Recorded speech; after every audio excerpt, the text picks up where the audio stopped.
What's happening, y'all? It's your boy Snake B69 here to talk about the current state of the Texas A&M Aggies football team. Normally, I don't do current state videos for Texas A&M. I usually just save them for my pro teams like the Broncos, Raptors, Rangers, and Penguins. But I feel like doing it this year for Texas A&M because it deserves to be talked about, you know? Of course. More 5 stars transferred, most notably Evan Stewart, whose jersey I'm wearing, and also Walter Nolan. Evan Stewart transferred to Oregon. Walter Nolan transferred to Ole Miss, I believe. Correct me if I'm wrong. But yeah, lots of transfers, but of course we got a few coming in. We got a whole new coaching staff. Nobody on this coaching staff this year was a part of the personnel last year at all.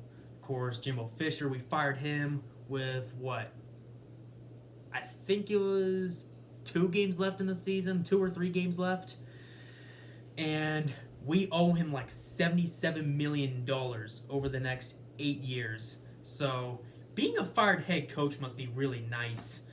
Like, getting paid $77 million over the next 8 years to do absolutely fucking nothing. Just like, bro. Like, you could just be laying in your bed all day like this, just chilling for about 16 hours out of the day. And you'd be getting a hella bank. So yeah, that shit must be really nice. But yeah, glad Jimbo Fisher's gone. Mike Elko is our new head coach. And he was our defensive coordinator for a few years. And I loved him as our defensive coordinator, so I'm definitely stoked that we brought him back as our head coach. And he seems like a really good head coach too, because Duke is not really known for good football. They're a basketball school, everybody knows that. And by the way, that's my college basketball team, in case y'all didn't know. I don't talk about them much on here. Like, I really only watch them during March Madness because I'm busy with all these other sports like the Raptors and the Penguins, you know. But yeah, Duke, not really good football program, but Mike Elko actually made them look pretty good. He was 17-9 as their head coach, I believe. Correct me if I'm wrong. I believe he was 17-9, which is pretty good for Duke. Pretty damn good for Duke football. And he's our head coach now. Colin Klein is our offensive coordinator. Jay Bateman is our defensive coordinator. I like the staff. Hopefully Connor Wigman can stay healthy, because the dude's a beast.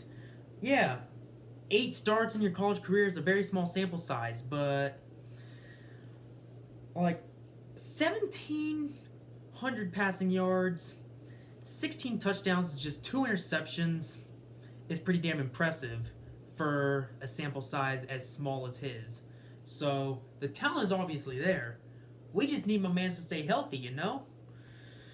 And the last 3 years, we've dealt with starting QBs getting injured. Haynes King, although he was not that good, he still fucking sucks at Georgia. Threw 16 interceptions last year. So, yeah, good fucking riddance to him. He sucked whenever he played. Max Johnson, he was okay, but not great.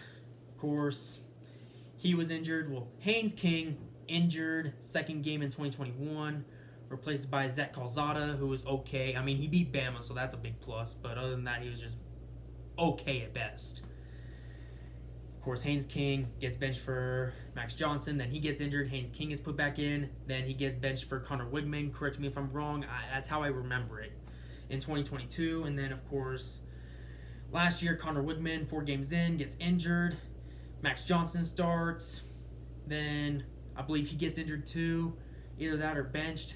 I'm pretty sure he was injured. Jalen Henderson comes in. Plays okay.